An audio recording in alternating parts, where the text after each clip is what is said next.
ദൈവത്തെക്കൊണ്ട് പ്രവർത്തിപ്പിക്കാത്തതാരാണ്?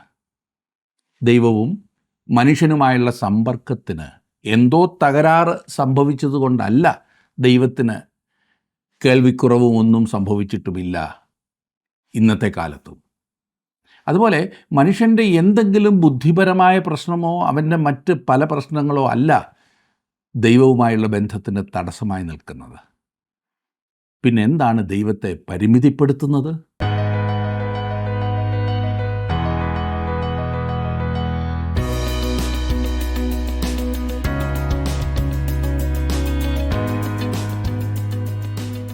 ജീവസന്ദേശത്തിലേക്ക് സ്വാഗതം.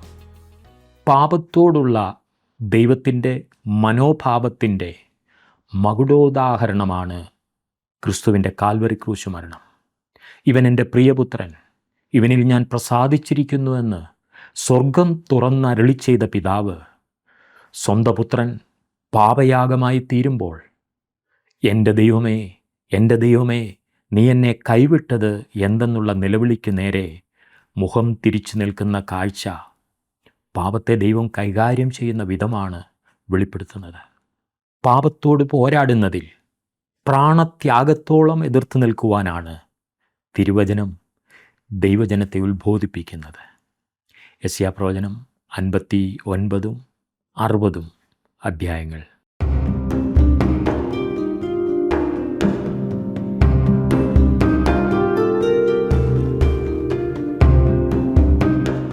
യെശയ്യാപ്രവചനം 59 അധ്യായത്തിൽ ഇസ്രായേലിനെതിരെയുള്ള ദൈവത്തിൻ്റെ കുറ്റാരോപണം തുടരുകയാണ് നാം കാണുന്നത്. അവരുടെ കുറ്റം എന്താകുന്നു എന്ന് ദൈവം വിളിച്ചു പറയുന്നു. അവരുടെ പാപത്തിൻ്റെ ഫലമായിട്ടാണ് ഈ വിധത്തിലുള്ള ദയനീയ അവസ്ഥയിൽ അവർ ആയിത്തീർന്നിരിക്കുന്നത്. അവരുടെ പാപങ്ങൾക്ക് മതഭക്തി ഒരു മറവായിരുന്നു. ദൈവത്തിന് കേൾവിക്കുറവുള്ളതുപോലെ അവർ സംസാരിച്ചിരുന്നു. കേൾവിക്കുറവുള്ളത് കൊണ്ടല്ല, പിന്നെയോ അവരുടെ പാപങ്ങളും അതിക്രമങ്ങളും കൊണ്ടാണ് ദൈവം അവർ വിളിച്ചപ്പോൾ കേൾക്കാതിരുന്നത്. ഇന്നും അനേകം ആളുകൾ ചിന്തിക്കുന്നത് ദൈവത്തിന് കേൾവിക്കുറവുണ്ട് എന്നാണ്. ദൈവം നമ്മുടെ നിലവിളി കേൾക്കുന്നു. ചോദിക്കുന്നതിന് മുൻപേ തന്നെ അവൻ അറിയുന്നു. അവന് യാതൊരു കുഴപ്പവുമില്ല. കുഴപ്പം നമ്മുടെ ഭാഗത്താണ്. ഇസ്രായേൽ ജനത്തിൻ്റെ പാപങ്ങളെക്കുറിച്ച് 32 പ്രാവശ്യം എടുത്ത് സൂചിപ്പിച്ചിട്ടുണ്ട്. അവരുടെ പാപങ്ങളെക്കുറിച്ച് വിവരിക്കാനായി പല പദപ്രയോഗങ്ങൾ പ്രവാചകൻ ഉപയോഗിക്കുന്നു. അതിക്രമങ്ങൾ, പാപങ്ങൾ, രക്തം കൊണ്ട് മലിനപ്പെടുക, ഭോഷ്ക്, നീതികേട്, അണലിവിഷം, സാഹസകർമ്മങ്ങൾ, ദുഷ്ടത, അന്യായം, ശൂന്യം, നാശം, വളഞ്ഞ പാതകൾ, അന്ധകാരം, അകൃത്യങ്ങൾ, വിട്ടുമാറുക, പീഡനം, അങ്ങനെ ഒരുപാട്. ശ്രദ്ധിക്കുക, അവർക്കെതിരായി 23 വ്യത്യസ്ത കുറ്റങ്ങളാണ് ഇവിടെ ആരോപണ വിഷയമാക്കിയിരിക്കുന്നത്. ഇസ്രായേലിന് ദേശവ്യാപകമായി പാപം ഏറ്റുപറയുന്നതിനുള്ള സമയമുണ്ടായിരിക്കും. അന്ന് യെരുശലേമിൽ വലിയ കരച്ചിലിൻ്റെ ദിവസമായിരിക്കും. അതിനെക്കുറിച്ച് സക്കറിയ പ്രവചനത്തിൽ ഇപ്രകാരമാണ് പറഞ്ഞിരിക്കുന്നത്. ഞാനൊന്ന് വായിക്കാം. സക്കറിയ പ്രവചനം 12 അധ്യായത്തിൻ്റെ 11 മുതൽ 14 വരെയുള്ള വാക്യങ്ങളിൽ. അന്നാളിൽ മെഗിദ്ദോ താഴ്വരയിലുള്ള ഹദത്ത് റിമ്മോനിലെ വിലാപം പോലെ യെരുശലേമിലൊരു മഹാവിലാപമുണ്ടാകും. ദേശം കുലമായി വെവ്വേറെ വിലപിക്കും. ദാവീദ് ഗൃഹത്തിൻ്റെ കുലം പ്രത്യേകവും അവരുടെ സ്ത്രീജനം പ്രത്യേകവും, നാഥാൻ ഗൃഹത്തിൻ്റെ കുലം പ്രത്യേകവും അവരുടെ സ്ത്രീജനം പ്രത്യേകവും, ലേവി ഗൃഹത്തിൻ്റെ കുലം പ്രത്യേകവും അവരുടെ സ്ത്രീജനം പ്രത്യേകവും, ശിമെയി കുലം പ്രത്യേകവും അവരുടെ സ്ത്രീജനം പ്രത്യേകവും, ശേഷിച്ചിരിക്കുന്ന കുലങ്ങളൊക്കെയും അതത് കുലം പ്രത്യേകവും അവരുടെ സ്ത്രീജനം പ്രത്യേകവും വിലപിക്കും. ഇനി നമുക്ക് യെശയ്യാപ്രവചനത്തിൻ്റെ 59 അധ്യായത്തിലേക്ക് വന്ന് അവിടെ നിന്ന് പഠിക്കാം. അതിൻ്റെ 1 വാക്യം ഞാൻ വായിക്കാം. രക്ഷിപ്പാൻ കഴിയാതെ വണ്ണം യഹോവയുടെ കൈ കുറുകിയിട്ടില്ല, കേൾപ്പാൻ കഴിയാതെ വണ്ണം അവൻ്റെ ചെവി മന്ദമായിട്ടുമില്ല.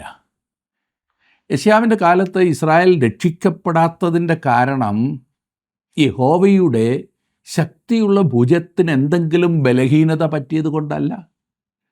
രക്ഷിപ്പാൻ കഴിയാത്ത വിധം ദൈവത്തിൻ്റെ കൈ കുറുകിയിട്ടില്ല എന്ന് പ്രവാചകൻ പറയുന്നു. അതുപോലെ തന്നെ ദൈവവും മനുഷ്യനുമായുള്ള സമ്പർക്കത്തിന് എന്തോ തകരാറ് സംഭവിച്ചത് കൊണ്ടല്ല. ദൈവത്തിന് കേൾവിക്കുറവും ഒന്നും സംഭവിച്ചിട്ടില്ല.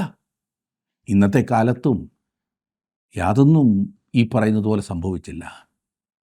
മനുഷ്യൻ എന്തെങ്കിലും ബുദ്ധിപരമായ പ്രശ്നമോ അവൻ്റെ മറ്റ് പല പ്രശ്നങ്ങളോ അല്ല ദൈവവുമായുള്ള ബന്ധത്തിന് തടസ്സമായി നിൽക്കുന്നത്. പാപമാണ് മനുഷ്യനെ ദൈവത്തിൽ നിന്നും അകറ്റുന്നത്. അതാണ് 2-ാം വാക്യത്തിൽ നാം വായിക്കുന്നു, നിങ്ങളുടെ അകൃത്യങ്ങൾ അത്രേ നിങ്ങളെയും നിങ്ങളുടെ ദൈവത്തെയും തമ്മിൽ ഭിന്നിപ്പിച്ചിരിക്കുന്നത്. നിങ്ങളുടെ പാപങ്ങൾ അത്രേ അവൻ കേൾക്കാതെ വണ്ണം അവൻ്റെ മുഖത്തെ നിങ്ങൾക്ക് മറയ്ക്കുമാറാക്കിയത്. ഒരു ഭക്തൻ പറഞ്ഞിരിക്കുന്നത് ശ്രദ്ധിക്കുക, ദൈവം വലിയവനും ഞാൻ ചെറിയവനുമായതുകൊണ്ടല്ല ദൈവം എന്നേക്കും ജീവിക്കുകയും എൻ്റെ ആയുസ് വിരലിൽ എണ്ണാൻ മാത്രമുള്ളത് കൊണ്ടുമല്ല, ദൈവത്തിൻ്റെ സർവജ്ഞാനവും എൻ്റെ അജ്ഞതയും തമ്മിലുള്ള അന്തരം കൊണ്ടോ അവൻ്റെ ശക്തിയും എൻ്റെ ബലഹീനതയും മൂലമോ അല്ല ഞാൻ അവനിൽ നിന്ന് അകലപ്പെട്ടിരിക്കുന്നത്. നിങ്ങളുടെ പാപങ്ങൾ അത്രേ നിങ്ങളെയും നിങ്ങളുടെ ദൈവത്തെയും തമ്മിൽ ഭിന്നിപ്പിച്ചിരിക്കുന്നത്, അകറ്റിയിരിക്കുന്നത്. യാതൊരു മനുഷ്യനും ദൈവത്തോളം എത്താവുന്ന ഒരു ബാബേൽ ഗോപുരം ഇതേവരെയും പണിതുയർത്തുവാൻ കഴിഞ്ഞിട്ടില്ല എന്നാണ് ഈ അകൽച്ച കാണിക്കുന്നത്. ഈ ഭിന്നത കാണിക്കുന്നത് അതാണ്. ഈ ഭിന്നത അവസാനിക്കുവാനുള്ള ഒരു മാർഗമുണ്ട്. അവിടെ എല്ലാ ഭിന്നതകളും അവസാനിക്കുകയും എല്ലാ തടസ്സങ്ങളും നീങ്ങിപ്പോവുകയും ചെയ്യും. ക്രിസ്തു വന്ന് അവനിൽ സ്വർഗം ഈ ഭൂമിയിൽ താണിറങ്ങി വന്നു. അങ്ങനെ മനുഷ്യനും ദൈവവും ഒരിക്കൽ കൂടി ഏകീഭവിക്കപ്പെടുന്നു, താതാത്മ്യപ്പെടുന്നു, ഒന്നാക്കപ്പെടുന്നു. ഈ വാക്യങ്ങളിലെല്ലാം ദൈവം അവരുടെ പാപങ്ങളെക്കുറിച്ച് പറയുകയാണ്. മനുഷ്യ കുടുംബത്തിൻ്റെ നിരാശാജനകമായ ഒരു ചിത്രമാണ് ഇവിടെ നാം കാണുന്നത്. അതുപോലെ തന്നെ എൻ്റെയും നിങ്ങളുടെയും ഒരു യഥാർത്ഥ ചിത്രം ഇവിടെ കാണുന്നു. ഭാവിയിൽ വീണ്ടെടുപ്പുകാരൻ സിയോനിൽ വരുമ്പോൾ ഇസ്രായേൽ പാപം ഏറ്റുപറയുന്നതിനെക്കുറിച്ചാണ് 9 മുതലുള്ള വാക്യങ്ങളിൽ കാണുന്നത്. 9-ാം വാക്യം ഞാനൊന്ന് വായിക്കാം. 59-ാം അധ്യായത്തിൻ്റെ 9-ാം വാക്യം. അതുകൊണ്ട് ന്യായം ഞങ്ങളോട് അകന്ന് ദൂരമായിരിക്കുന്നു, നീതി ഞങ്ങളോട് എത്തിക്കൊള്ളുന്നതുമില്ല.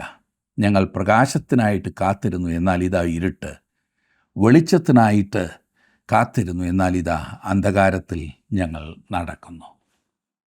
ഇവിടെ നിങ്ങൾ, അവർ എന്നൊക്കെ പറയുന്നതിന് പകരം ഞങ്ങൾ, നമ്മുടെ എന്നൊരു മാറ്റം ശ്രദ്ധിച്ചോ? ഇവിടെ ഇസ്രായേൽ പാപം ഏറ്റുപറയുന്നതാണ് നാം കാണുന്നത്. തങ്ങൾ അന്ധകാരത്തിൽ നടക്കുന്നു എന്നവർ ഏറ്റുപറഞ്ഞ് സമ്മതിക്കുന്നു. തങ്ങളുടെ മതപരമായ അനുഷ്ഠാനങ്ങളെല്ലാം വെറും പ്രഹസനമായിരുന്നു എന്നവർ സമ്മതിക്കുന്നു. ഇന്നും നമ്മിൽ പലരും ഇപ്രകാരം സമ്മതിക്കേണ്ടതായിട്ടുണ്ട്. നാം കപടഭക്തരാണെന്നും യാഥാർത്ഥ്യം ആവശ്യമാണെന്നും ദൈവത്തോട് പോയി പറയേണ്ടത് ആവശ്യമാണ്. അങ്ങനെ ചെയ്യുമ്പോൾ മാത്രമേ നമ്മുടെ സഭകളിൽ ഉണർവുണ്ടാകുകയുള്ളൂ. 10-ാം വാക്യത്തിൽ ഇസ്രായേലിൻ്റെ ഏറ്റുപറച്ചിലാണ്. അത് നമുക്കൊന്ന് ശ്രദ്ധിക്കാം. 10-ാം വാക്യം. ഞങ്ങൾ കുരുടന്മാരെ പോലെ ചുവർ തപ്പി നടക്കുന്നു, കണ്ണില്ലാത്തവരെ പോലെ തപ്പിത്തടഞ്ഞു നടക്കുന്നു. സന്ധ്യാസമയത്തെന്ന പോലെ ഞങ്ങൾ മധ്യാഹ്നത്തിൽ ഇടറുന്നു, ആരോഗ്യമുള്ളവരുടെ മധ്യേ ഞങ്ങൾ മരിച്ചവരെ പോലെ ആകുന്നു. അവർ അന്ധകാരത്തിലാണ് നടക്കുന്നത്. ദൈവവുമായി വ്യക്തിപരമായ ബന്ധമില്ലാത്ത മനുഷ്യൻ്റെ ചിത്രമാണ് ഇവിടെ നമുക്ക് ലഭിക്കുന്നത്. എന്നാൽ ഇസ്രായേൽ ജനം ഈ ഏറ്റുപറച്ചിൽ നടത്തുമ്പോൾ അവർ തങ്ങളുടെ പാപങ്ങളെ ഏറ്റുപറയുകയും ചെയ്യുന്നു.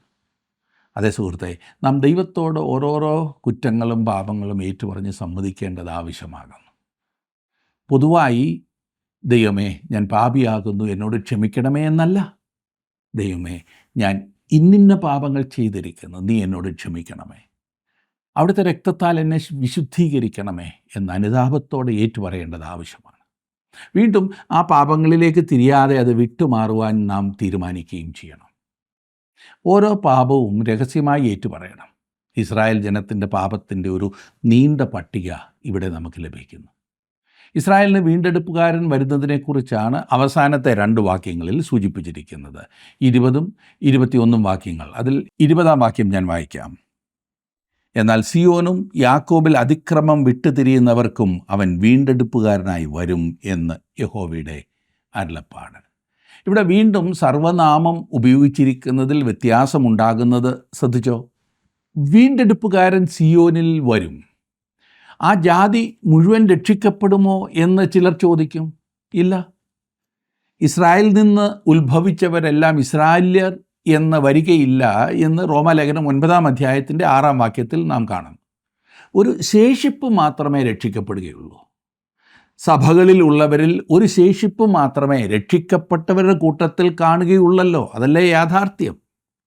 എന്നാൽ ഒരു വീണ്ടെടുപ്പുകാരൻ സിയോനിൽ വരുവാൻ പോകുന്നു. ആ സമയം പാപം ഏറ്റുപറയുന്ന ഒരു വലിയ സമയമായിരിക്കും. സക്കറിയ പ്രവചനം 12 അധ്യായത്തിൻ്റെ 10 വാക്യത്തിൽ നാം വായിക്കുന്നു, ഞാൻ ദാവീദ് ഗൃഹത്തിന്മേലും യെരൂശലേം നിവാസികളുടെ മേലും കൃപയുടെയും യാചനകളുടെയും ആത്മാവിനെ പകരും. തങ്ങൾ കുത്തിയിട്ടുള്ളവെങ്കിലേക്ക് അവർ നോക്കും. ഏകജാതനെക്കുറിച്ച് വിലപിക്കുന്നത് പോലെ അവർ അവനെക്കുറിച്ച് വിലപിക്കും. ആദ്യജാതനെക്കുറിച്ച് വ്യസനിക്കുന്നത് പോലെ അവർ അവനെക്കുറിച്ച് വ്യസനിക്കും. ഇനി ഞാൻ 59 അധ്യായത്തിൻ്റെ ഒടുവിലത്തെ വാക്യം വായിക്കട്ടെ. 21 വാക്യം. ഞാൻ അവരോട് ചെയ്തിരിക്കുന്ന നിയമമോ ഇതാകുന്നു എന്ന് യഹോവ അരുളി ചെയ്യുന്നു. നിൻ്റെ മേലുള്ള എൻ്റെ ആത്മാവും നിൻ്റെ വായിൽ ഞാൻ തന്ന എൻ്റെ വചനങ്ങളും നിൻ്റെ വായിൽ നിന്നും നിൻ്റെ സന്തതിയുടെ വായിൽ നിന്നും നിൻ്റെ സന്തതിയുടെ സന്തതിയുടെ വായിൽ നിന്നും ഇന്നു മുതൽ ഒരു നാളും വിട്ടുപോകയില്ല എന്ന് യഹോവ അരുളി ചെയ്യുന്നു. വീണ്ടെടുപ്പുകാരൻ സിയോനിൽ വരും എന്ന് ദൈവം നിയമം ചെയ്തിരിക്കുന്നു. ദൈവത്തിൻ്റെ ഉദ്ദേശം അതായതുകൊണ്ട് ഈ വാഗ്ദത്തം ഒരിക്കലും മറന്നു കളയുകയില്ല. ദൈവത്തിൻ്റേതായ നല്ല സമയത്ത് ഇത് നിവർത്തിക്കപ്പെടുകയും ചെയ്യും. നീതി സൂര്യൻ ഇസ്രായേലിൽ ഉദിക്കുകയും ഇസ്രായേൽ ജനം ഈ മഹത്വകരമായ വെളിച്ചം ഭൂമി മുഴുവൻ പ്രതിഫലിപ്പിക്കുകയും ചെയ്യും എന്നതാണ് യെശയ്യാ പ്രവചനം 60 അധ്യായത്തിൽ പറഞ്ഞിരിക്കുന്നത്. അതുകൂടി നമുക്ക് നോക്കാം. അന്ത്യനാളുകളിൽ മലാക്കി പ്രവാചകൻ പറഞ്ഞിരിക്കുന്നത് പോലെ സംഭവിക്കും. അർദ്ധരാത്രിയിൽ സൂര്യൻ ഉദിക്കുന്നത് പോലെയുള്ള അനുഭവമാണ് അവൻ്റെ വരവ്. അന്നാളിൽ ഇസ്രായേൽ ജനം ദൈവത്തിൻ്റെ മഹത്വം ഭൂമി മുഴുവൻ പ്രതിഫലിപ്പിക്കും. സഭ അതിനകം ക്രിസ്തുവിനോടുകൂടെ എടുക്കപ്പെട്ട് കഴിയും. യെശയ്യാ പ്രവചനം 53 അധ്യായത്തിൽ വീണ്ടെടുപ്പുകാരനെ ക്രൂശിൽ നാം കണ്ടു. അന്നു മുതൽ ക്രമാനുഗതമായ ഒരു പുരോഗതി നാം കാണുന്നുണ്ട്. ദൈവഭരണത്തെക്കുറിച്ചാണ് യെശയ്യാ പ്രവചനത്തിൻ്റെ ആദ്യത്തെ ഭാഗത്ത് നാം കണ്ടതെങ്കിൽ ഇവിടെ ദൈവകൃപയെക്കുറിച്ചാണ് വിവരിക്കുന്നത്. വീണ്ടെടുപ്പുകാരൻ സിയോനിൽ വരും എന്ന് സൂചിപ്പിച്ചുകൊണ്ടാണ് 59 അധ്യായം അവസാനിച്ചിരിക്കുന്നത്. 60 അധ്യായത്തിൽ കർത്താവിൻ്റെ വാഴ്ചയുടെ പൂർണ്ണമായ വെളിപ്പാടാണ് നാം കാണുന്നത്. കർത്താവിൻ്റെ വാഴ്ചയുടെ പൂർണ്ണമായ വെളിപ്പാട് 60 അധ്യായത്തിൽ അവൻ വന്നു കഴിഞ്ഞതായിട്ടാണ് പറയുന്നത്. എബ്രായ ഭാഷയിൽ പ്രവചനകാലം എന്നൊന്നുണ്ട്. നമ്മുടെ ഭൂതകാലം ഭാവികാലം എന്ന് പറയുന്നത് പോലെ പ്രവചനകാലം എന്നൊരു കാര്യമുണ്ട്. എന്ന് പറഞ്ഞാൽ പ്രവാചകൻ സംഭവത്തിന് മറികടന്നിട്ട് അപ്പുറത്ത് നിന്ന് അതിനെ ചരിത്ര സംഭവമായി വീക്ഷിക്കുന്നതായി കാണുന്ന ആ പ്രക്രിയയാണ്. ഭാവിയിൽ സംഭവിക്കാനിരിക്കുന്ന പല കാര്യങ്ങളും സംഭവിച്ചു കഴിഞ്ഞതുപോലെ യെശയ്യാവ് സംസാരിക്കുന്നുണ്ട്. ഉദാഹരണത്തിന് ഈ 60 അധ്യായത്തിൻ്റെ 1 വാക്യത്തിൽ പറഞ്ഞിരിക്കുന്നത്, എഴുന്നേറ്റ് പ്രകാശിക്ക, നിൻ്റെ പ്രകാശം വന്നിരിക്കുന്നു, യഹോവയുടെ തേജസ്സും നിൻ്റെ മേൽ ഉദിച്ചിരിക്കുന്നു. ദൈവം ഒരു കാര്യം പറഞ്ഞാൽ അത് സംഭവിക്കുമെന്ന് നമുക്ക് മനസ്സിലാക്കാമല്ലോ. ദൈവം ആ സംഭവത്തിൻ്റെ അപ്പുറത്താണ്. അത് സംഭവിച്ച് കഴിഞ്ഞതുപോലെയാണ് ദൈവത്തിന് ആ കാര്യം. വേറെ വിധത്തിൽ പറഞ്ഞാൽ പ്രവചനമാകുന്ന മൂശയിലേക്കാണ് ചരിത്രത്തെ ഉരുക്കി ഒഴിക്കുന്നത് എന്നർത്ഥം. ഈ 1 വാക്യം നാം വായിക്കുമ്പോൾ അതാണ് നാം മനസ്സിലാക്കുന്നത്. എഴുന്നേറ്റ് പ്രകാശിക്ക, നിൻ്റെ പ്രകാശം വന്നിരിക്കുന്നു, യഹോവയുടെ തേജസ്സും നിൻ്റെ മേൽ ഉദിച്ചിരിക്കുന്നു. മലാക്കി പ്രവാചകൻ പറഞ്ഞിരിക്കുന്നതായ വെളിച്ചം വന്നു കഴിഞ്ഞു. പ്രവാചകൻ മലാക്കി ഇപ്രകാരമാണ് പറഞ്ഞിരിക്കുന്നത്, എൻ്റെ നാമത്തെ ഭയപ്പെടുന്ന നിങ്ങൾക്കോ നീതിസൂര്യൻ തൻ്റെ ചിറകിൻ കീഴിൽ രോഗോപശാന്തിയോടുകൂടെ ഉദിക്കും. മലാക്കി പ്രവചനം 4 അധ്യായത്തിൻ്റെ 2 വാക്യമാണത്. ഇനിയും ഈ യെശയ്യാ പ്രവചനം 60 അധ്യായത്തിൻ്റെ 2 വാക്യത്തിൽ നാം വായിക്കുന്നത്, അന്ധകാരം ഭൂമിയെയും കൂരിരുട്ട് ജാതികളെയും മൂടുന്നു, നിൻ്റെ മേലോ യഹോവ ഉദിക്കും, അവൻ്റെ തേജസ്സും നിൻ്റെ മേൽ പ്രത്യക്ഷമാകും. കർത്താവായ യേശു ക്രിസ്തുവാണ് ലോകത്തിൻ്റെ വെളിച്ചം. യേശു ക്രിസ്തു ഭൂമിയിലായിരുന്നപ്പോൾ ഞാൻ ലോകത്തിൻ്റെ വെളിച്ചമാകുന്നു എന്നവൻ പറഞ്ഞു. വെളിച്ചമായി യേശു കടന്നു വരുന്നു. ജീവിതത്തിൽ നിന്ന് അന്ധകാരം നീങ്ങിപ്പോകുന്നു. അവൻ ഭൂമിയിൽ രണ്ടാമത് വരുമ്പോഴും അവൻ വെളിച്ചമായിരിക്കും. അന്ധകാരം ഭൂമിയെ മൂടുന്നു. ഭൂമിയിൽ ആത്മീയ അന്ധകാരം മൂടിയിരിക്കുന്ന ഒരവസ്ഥയാണ്. അതുകൊണ്ട് വെളിച്ചം വരേണ്ടത് അത്യാവശ്യമായിരിക്കുന്നു. ഇന്ന് ഭൂമി ആത്മീയമായി അന്ധകാരത്തിൽ മൂടപ്പെട്ടിരിക്കുകയാണ്. 2000 വർഷങ്ങളായി സുവിശേഷ പ്രസംഗങ്ങൾ നടക്കുന്നു എങ്കിലും മുമ്പ് എന്നത്തെക്കാളും അധികം അന്ധകാരത്തിൻ്റെ ശക്തി ഭൂമിയിൽ കൂടിക്കൊണ്ടിരിക്കുകയാണ്. ഭാവി അനുഗ്രഹങ്ങൾക്ക് മുമ്പായി വെളിച്ചം കടന്നു വരേണ്ടത് ആവശ്യമാണ്. അനുഗ്രഹത്തിൻ്റെ ദിവസങ്ങൾക്ക് മുമ്പ് നീതിസൂര്യൻ ഉദിക്കേണ്ടതായിട്ടിരിക്കുന്നു. ആരാണ് വെളിച്ചം? കർത്താവായ യേശു ക്രിസ്തുവാണ് വെളിച്ചം. വീണ്ടെടുപ്പുകാരൻ്റെ സാന്നിധ്യം സിയോനിൽ ആവശ്യമായിരിക്കുന്നു. അവിടുന്ന് ജാതികളെ പ്രകാശത്തിലേക്ക് വരുത്തുകയും ചെയ്യും എന്ന് നാം കണ്ടു. 3-ാം വാക്യത്തിൽ ജാതികൾ നിൻ്റെ പ്രകാശത്തിലേക്കും രാജാക്കന്മാർ നിൻ്റെ ഉദയശോഭയിലേക്കും വരും. ജനം ദൈവത്തിങ്കലേക്ക് തിരിയുന്ന വലിയ ദിവസം വരാനിരിക്കുന്നതേ ഉള്ളൂ. റോമാലേഖനം 11-ാം അധ്യായത്തിൻ്റെ 15-ാം വാക്യത്തിൽ പൗലോസ് അപ്പോസ്തലൻ ഇപ്രകാരമാണ് പറഞ്ഞിരിക്കുന്നത്: അവരുടെ ഭ്രംശം ലോകത്തിൻ്റെ നിരപ്പിനു ഹേതുവായി എങ്കിൽ അവരുടെ അംഗീകരണം മരിച്ചവരുടെ ഉയർപ്പിനല്ലാതെ എന്താകും? അത് ഇസ്രായേൽ ജനത്തിൻ്റെ ഉയർത്തെഴുന്നേൽപ്പും ലോകത്തിൻ്റെ തന്നെ ഉയർത്തെഴുന്നേൽപ്പുമായിരിക്കും. 4-ാം വാക്യത്തിൽ നാം വായിക്കുന്നത്: നീ തലപൊക്കി ചുറ്റും നോക്കുക, അവർ എല്ലാവരും ഒന്നിച്ചുകൂടി നിൻ്റെ അടുക്കൽ വരുന്നു. നിൻ്റെ പുത്രന്മാർ ദൂരത്തു നിന്ന് വരും, നിൻ്റെ പുത്രിമാരെ പാർശ്വത്തിങ്കൽ വഹിച്ചു കൊണ്ടുവരും. മത്സരികളും അതുപോലെ തന്നെ ചിതറപ്പെട്ടവരുമായ ജനം വാഗ്ദത്ത ദേശത്തേക്ക് മടങ്ങി വരുവാൻ പോകുന്നു. ദൈവത്തോടുള്ള അനുസരണത്തിലാണ് അവർ മടങ്ങി വരുവാൻ പോകുന്നത്. പുരുഷന്മാരെക്കാൾ ബലഹീനരായ സ്ത്രീകളെ എടുത്തുകൊണ്ടുവരും. കുഞ്ഞുങ്ങളെ എടുത്തുകൊണ്ട് നടക്കുന്നത് പോലെ ആ അർത്ഥത്തിലാണ് ഇവിടെ പറയുന്നത്. 5-ാം വാക്യത്തിൽ നാം കാണുന്നത്: അപ്പോൾ നീ കണ്ട് ശോഭിക്കും, നിൻ്റെ ഹൃദയം പിടച്ച് വികസിക്കും, സമുദ്രത്തിൻ്റെ ധനം നിൻ്റെ അടുക്കൽ ചേരും, ജാതികളുടെ സമ്പത്ത് നിൻ്റെ അടുക്കൽ വരും. എല്ലായിടത്തു നിന്നും ആളുകൾ യെരൂശലേമിൽ വരും. അത് അതിശയത്തിൻ്റെ ദിവസമായിരിക്കും. 6-ാം വാക്യം ശ്രദ്ധേയമാണ്: ഒട്ടകങ്ങളുടെ കൂട്ടവും മിദ്യാനിലെയും ഏഫയിലെയും ചിറ്റൊട്ടകങ്ങളും നിന്നെ മൂടും. ശേബയിൽ നിന്ന് അവരൊക്കെയും വരും, പൊന്നും കുന്തുരുക്കവും അവർ കൊണ്ടുവന്ന യഹോവയുടെ സ്തുതിയെ ഘോഷിക്കും. വിദ്വാൻമാർ കിഴക്ക് നിന്നും മാത്രമല്ല, ലോകത്തിൻ്റെ എല്ലാ ഭാഗങ്ങളിൽ നിന്നും പൊന്നും കുന്തുരുക്കവും വീണ്ടെടുപ്പുകാരന് കാഴ്ചയായി കൊണ്ടുവരും. ശ്രദ്ധിച്ചോ, അവർ മൂര് കൊണ്ടുവരികയില്ലെന്ന ആ ഒരു വിഷയം ശ്രദ്ധിച്ചോ നിങ്ങൾ? എന്താണ് കാരണം? മൂര് ക്രിസ്തുവിൻ്റെ 1-ാമത്തെ വരവിങ്കലത്തെ അവൻ്റെ മരണത്തെ സൂചിപ്പിക്കുന്നതാകുന്നു. അവൻ 2ാമത് വരുമ്പോൾ അവർ മൂര് കൊണ്ടുവരികയില്ല. അവൻ മരിക്കുന്നില്ലല്ലോ. 7-ാം വാക്യത്തിൽ നാം കാണുന്നത്: കേദാരിലെ ആടുകളെയൊക്കെയും നിൻ്റെ അടുക്കൽ ഒന്നിച്ചു കൂട്ടും, നെബായോത്തിലെ മുട്ടാടുകൾ നിനക്ക് ശുശ്രൂഷ ചെയ്യും. അവ പ്രസാദമുള്ള യാഗമായി എൻ്റെ പീഠത്തിന്മേൽ വരും. അങ്ങനെ ഞാൻ എൻ്റെ മഹത്വമുള്ള ആലയത്തെ മഹത്വപ്പെടുത്തും. യാഗത്തിന് വേണ്ടി മൃഗങ്ങളെ യെരൂശലേമിലേക്ക് കൊണ്ടുവരും. യാഗങ്ങൾ വീണ്ടും ആരംഭിക്കും. ഇത് ചിലർക്ക് അംഗീകരിക്കുവാൻ കഴിയാത്ത കാര്യമാണെങ്കിലും പഴയ നിയമം ഇക്കാര്യം വ്യക്തമായി പറയുന്നു. ഉദാഹരണത്തിന് യെഹെസ്കേൽ പ്രവചനം 40-ാം അധ്യായം മുതൽ 44 വരെയുള്ള അധ്യായങ്ങൾ വായിച്ചു നോക്കുക. ഈ യാഗങ്ങൾ ക്രിസ്തുവിൻ്റെ മരണത്തിലേക്ക് തിരിഞ്ഞു നോക്കുന്നതായിരിക്കുമെന്നാണ് ഞാൻ വിശ്വസിക്കുന്നത്. പഴയ നിയമത്തിലെ യാഗങ്ങൾ ക്രിസ്തുവിൻ്റെ മരണത്തിലേക്ക് ഉറ്റുനോക്കുന്നവയായിരുന്നു പഴയ നിയമത്തിൽ രേഖപ്പെടുത്തിയിരിക്കുന്നത്. അതുപോലെ ഈ പറയുന്ന യാഗങ്ങൾ തിരിഞ്ഞു നോക്കുന്നതായി തീരും എന്നാണ് അർത്ഥം. 8-ാം വാക്യത്തിൽ നാം കാണുന്നത്: മേഘം പോലെയും തങ്ങളുടെ കിളിവാതിലുകളിലേക്ക് പ്രാവുകളെപ്പോലെയും പറന്നു വരുന്ന ഇവർ ആർ? ഇസ്രായേൽ മറ്റ് ദേശങ്ങളിൽ നിന്ന് വിമാനങ്ങളിലും കപ്പലുകളിലും തങ്ങളുടെ സ്വന്തം ദേശത്തേക്ക് മടങ്ങി വരും എന്നാണ് ഇത് സൂചിപ്പിക്കുന്നത്. 9-ാം വാക്യം: ദൂരത്തു നിന്ന് നിൻ്റെ മക്കളെ അവരുടെ പൊന്നും വെള്ളിയുമായി നിൻ്റെ ദൈവമായ യഹോവയുടെ നാമത്തിനും അവൻ നിന്നെ മഹത്വപ്പെടുത്തിയിരിക്കൊണ്ട് ഇസ്രായേലിൻ്റെ പരിശുദ്ധനും കൊണ്ടുവരേണ്ടതിന് ദ്വീപുവാസികളും തർശീസ് കപ്പലുകൾ ആദ്യമായും എനിക്കായി കാത്തിരിക്കുന്നു. തർശീസ് ഇവിടെ കപ്പൽ വ്യവസായത്തെയാണ് സൂചിപ്പിക്കുന്നത്. അവരുടെ കപ്പലുകൾ ഇസ്രായേൽ വാഗ്ദത്ത ദേശത്തേക്ക് മടങ്ങി വരുന്നതിന് ഉപയോഗിക്കപ്പെടും എന്നാണ് ഇവിടെ പ്രവാചകൻ പറയുന്നത്. ഒരു കാലത്ത് അവരെ നശിപ്പിച്ച രാജ്യങ്ങൾ ഈ പറഞ്ഞ ഇസ്രായേലിൻ്റെ മടങ്ങി വരവിനെ സഹായിക്കുമെന്നാണ് ഇതുകൊണ്ട് ഉദ്ദേശിക്കുന്നത്. മിസ്രൈമ്യരെ പോലെ അവർക്ക് സ്വർണവും വെള്ളിയും കൊടുത്ത് അവരെ പറഞ്ഞുവിടും. മിസ്രൈമിലെ അടിമപ്പണിയുടെ കൂലിയായിട്ടാണ് അവർ അത് ശേഖരിച്ചതെന്ന് 400 വർഷങ്ങൾ അവർ അടിമപ്പണി ചെയ്തതായിരുന്നു. കൂലി ഇനത്തിൽ തന്നെ വലിയ പ്രതിഫലം അവർക്ക് കിട്ടേണ്ടതായിരുന്നു. അത് ദൈവം അവരെ കൊണ്ട് കൊടുപ്പിച്ചു.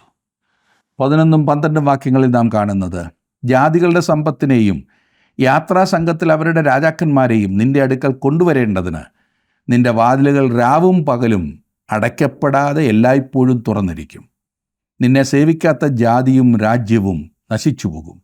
ആ ജാതികൾ അശേഷം ശൂന്യമായി പോകും. ലോകത്തിലെ മറ്റേ രാജ്യക്കാർ യെരുശലേമിലേക്ക് വരും. യഹൂദന്മാരോടുള്ള അവരുടെ ഇടപാട് അനുസരിച്ചാണ് താൻ ജാതികളെ ന്യായം വിധിക്കുന്നത് എന്ന് മത്തായി എഴുതിയ സുവിശേഷം 25-ാം അധ്യായത്തിൻ്റെ 31 മുതൽ 46 വരെയുള്ള വാക്യങ്ങളിൽ കർത്താവായ യേശു വ്യക്തമാക്കിയിട്ടുണ്ട്. കർത്താവിൻ്റെ വാഴ്ചയിൽ എല്ലാ മുഴങ്കാലും അവൻ്റെ മുൻപിൽ മടങ്ങുകയും എല്ലാ നാവും യേശുക്രിസ്തു കർത്താവെന്ന് ഏറ്റുപറയുകയും ചെയ്യും. ഫിലിപ്പി ലേഖനം 2-ാം അധ്യായത്തിൻ്റെ 10ഉം 11ഉം വാക്യങ്ങളിൽ നാം അത് കാണുന്നു. അന്ന് എല്ലാവരും അവൻ്റെ മുൻപാകെ വണങ്ങേണ്ടി വരും. അവനെ വണങ്ങുവാൻ താല്പര്യമില്ലാത്തവർക്ക് പോലും അവൻ്റെ മുൻപിൽ തലകുനിക്കേണ്ടി വരും, മുട്ടുമടക്കേണ്ടി വരും.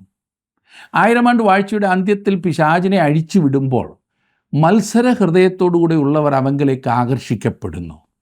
അത് അന്തിമമായ ശത്രുത ആയിരിക്കും. പിന്നീട് രാജ്യത്തിൻ്റെ നിത്യമായ ആ വശം ആരംഭിക്കും. ചില കാര്യമായ വ്യത്യാസങ്ങൾ ഉണ്ടാകുമെന്നാണ് ഞാൻ വിശ്വസിക്കുന്നത്. ഒരു പുതിയ ഭൂമിയും ആകാശവും ഉണ്ടാകുവാൻ പോകുന്നു. ദൈവം സകലവും പുതുതാക്കാൻ പോകുന്നു. ഒരു പുതിയ സ്വഭാവം നമുക്ക് ലഭിക്കും. അവനിൽ വിശ്വസിക്കുന്ന എല്ലാവർക്കും പുതിയ സ്വഭാവം ലഭിക്കും. എത്ര മനോഹരമായ മഹത്വകരമായ ദിവസമായിരിക്കും അതല്ലേ? 15-ാം വാക്യം നോക്കിക്കാട്ടെ. ആരും കടന്നു പോകാതെ വണ്ണം നീ നിർജ്ജനവും ദോഷ വിഷയവും ആയിരുന്നതിന് പകരം ഞാൻ നിന്നെ നിത്യമാഹാത്മ്യവും തലമുറ തലമുറയായുള്ള ആനന്ദവും ആക്കി തീർക്കും. 2-ാം അധ്യായത്തിൽ യെശയ്യാവ് പറഞ്ഞതുപോലെ യെരുശലേം ഭൂമിയുടെ കേന്ദ്രമായി തീരും. ആ നാളിൽ വളരെയധികം അനുഗ്രഹങ്ങൾ അവർക്ക് ലഭിക്കും. 16-ാം വാക്യത്തിൽ കാണുന്നു, നീ ജാതികളുടെ പാൽ കുടിക്കും, രാജാക്കന്മാരുടെ മുല കുടിക്കും. യഹോവയായ ഞാൻ നിൻ്റെ രക്ഷകനെന്നും യാക്കോബിൻ്റെ വല്ലഭൻ നിൻ്റെ വീണ്ടെടുപ്പുകാരനെന്നും നീ അറിയും. യെരുശലേമിൻ്റെ സമ്പത്ത് എടുത്തുകൊണ്ട് പോയവർ താല്പര്യത്തോടുകൂടെ അത് മടക്കിക്കൊണ്ടുവരും എന്നാണ് അർത്ഥമാക്കുന്നത്. 17-ാം വാക്യത്തിൽ നാം കാണുന്നത്, ഞാൻ താമ്രത്തിന് പകരം സ്വർണം വരുത്തും, ഇരുമ്പിന് പകരം വെള്ളിയും, മരത്തിന് പകരം താമ്രവും, കല്ലിന് പകരം ഇരുമ്പും വരുത്തും. ഞാൻ സമാധാനത്തെ നിനക്ക് നായകന്മാരും നീതിയെ നിനക്ക് അധിപതിമാരും ആക്കും. ആ ഭാവി ദിനത്തിൽ സ്വർണവും വെള്ളിയും സാധാരണ ലോഹങ്ങളായി തീരും എന്ന അർത്ഥമാണ് ഇവിടെയുള്ളത്. 19-20 വാക്യങ്ങളിൽ, ഇനി പകൽ നേരത്ത് നിൻ്റെ വെളിച്ചം സൂര്യനല്ല, നിനക്ക് നിലാവട്ടം തരുന്നത് ചന്ദ്രനുമല്ല. യഹോവ നിനക്ക് നിത്യപ്രകാശവും നിൻ്റെ ദൈവം നിൻ്റെ നിത്യ തേജസ്സും ആകുന്നു. നിൻ്റെ സൂര്യൻ ഇനി അസ്തമിക്കയില്ല, നിൻ്റെ ചന്ദ്രൻ മറഞ്ഞു പോകുകയുമില്ല. യഹോവ നിൻ്റെ നിത്യപ്രകാശമായിരിക്കും, നിൻ്റെ ദുഃഖകാലം തീർന്നു പോകും. ലോകത്തിൻ്റെ വെളിച്ചമായ യേശു അവിടെ ഉണ്ടായിരിക്കും. അവൻ പുതിയ യെരുശലേമിൻ്റെ വെളിച്ചമാകും. ലോകത്തിന് തെരുവ് വിളക്കുകളുടെ ആവശ്യം പിന്നീട് ഉണ്ടായിരിക്കുകയില്ല. വാസ്തവത്തിൽ ശൂന്യാകാശത്തിലെ സ്ട്രീറ്റ് ലൈറ്റുകളാണ് സൂര്യനും നക്ഷത്രങ്ങളും ഇല്ലേ? പാപം ലോകത്തിൽ കടന്നു വന്നതുകൊണ്ട് ദൈവം പ്രപഞ്ചത്തെ ശരിയായി പ്രകാശനം ആക്കിയിട്ടില്ല. എന്നാൽ ഭാവിയിൽ അവൻ നല്ല പ്രകാശമാക്കി തീർക്കും. നീതിസൂര്യനായ കർത്താവ് പ്രകാശമായിരിക്കും. 22-ാം വാക്യത്തിൽ നാം കാണുന്നത്, കുറഞ്ഞവൻ 1000-ഉം ചെറിയവൻ മഹാജാതിയും ആയിത്തീരും. യഹോവയായ ഞാൻ തക്ക സമയത്ത് അതിനെ ശീഘ്രമായി നിവർത്തിക്കും. അന്നാളിൽ മനുഷ്യൻ്റെ ശക്തി വർദ്ധിക്കും. അന്ന് വിറ്റാമിൻ ഗുളികകളൊന്നുമില്ലാതെ തന്നെ ബലമുള്ളവരായി മനുഷ്യർ തീരും. ആത്മാവ് ഒരുക്കമുള്ളത് ജഡമോ ബലഹീനമെന്ന് കർത്താവ് പറയുണ്ടായല്ലോ. അത് മാനുഷികമായി വളരെ സത്യമാകുന്നു എന്ന് നമ്മുടെയൊക്കെ അനുഭവത്തിൽ നിന്നും പറയുവാൻ സാധിക്കും. എന്നാൽ ഭാവിയിലെ ആ ദിവസത്തിന് ഇതെല്ലാം മാറ്റപ്പെടും. ആ ദിവസത്തിൽ ഇതെല്ലാം തിരുത്തപ്പെടും. അതേ പ്രിയ സുഹൃത്തെ, സ്വർഗീയ പൗരന്മാർക്കായി ദൈവം ഏറ്റവും നല്ലത് കരുതുന്നു. അവരുടെ ഭാവി ഏറ്റവും മനോഹരമാക്കുവാൻ ദൈവം ആഗ്രഹിക്കുന്നു. അത് ഏതെങ്കിലും പ്രത്യേക മതത്തിലോ ഏതെങ്കിലും പ്രത്യേക വിഭാഗത്തിലുള്ളവർക്ക് അല്ല. പിന്നെയോ ദൈവഹിതം തിരിച്ചറിഞ്ഞ് കർത്താവായ യേശുക്രിസ്തുവിനെ ജീവിതത്തിൽ അംഗീകരിച്ചിട്ടുള്ള സകലമാന പേർക്കും വേണ്ടി ദൈവം ഒരുക്കിയിട്ടുള്ളതാണ്. ഇത് പ്രാപിക്കുവാൻ നാം ചെയ്യേണ്ടത് വിശ്വാസത്താൽ യേശു കർത്താവിനെ നമ്മുടെ സ്വന്തം രക്ഷിതാവായി സ്വീകരിക്കുക മാത്രമാണ്. താങ്കളുടെ ജീവിതത്തിൽ അപ്രകാരം ഒരനുഭവം ഉണ്ടായിട്ടുണ്ടോ? അത് ഉണ്ടാകണം.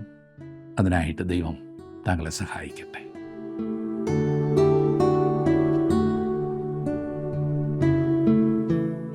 ഇരുട്ടിൽ നിന്ന് വെളിച്ചം പ്രകാശിക്കണമെന്ന് അരുളി ചെയ്തത് ദൈവമാകുന്നു.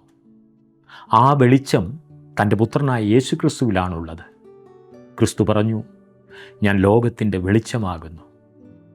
എന്നെ അനുഗമിക്കുന്നവൻ ഇരുളിൽ നടക്കാതെ ജീവൻ്റെ വെളിച്ചമുള്ളവനാകും. ക്രിസ്തുവിൻ്റെ വെളിച്ചത്തിലേക്ക് വരുവാനാണ് ദൈവം മനുഷ്യനെ ആഹ്വാനം ചെയ്യുന്നത്.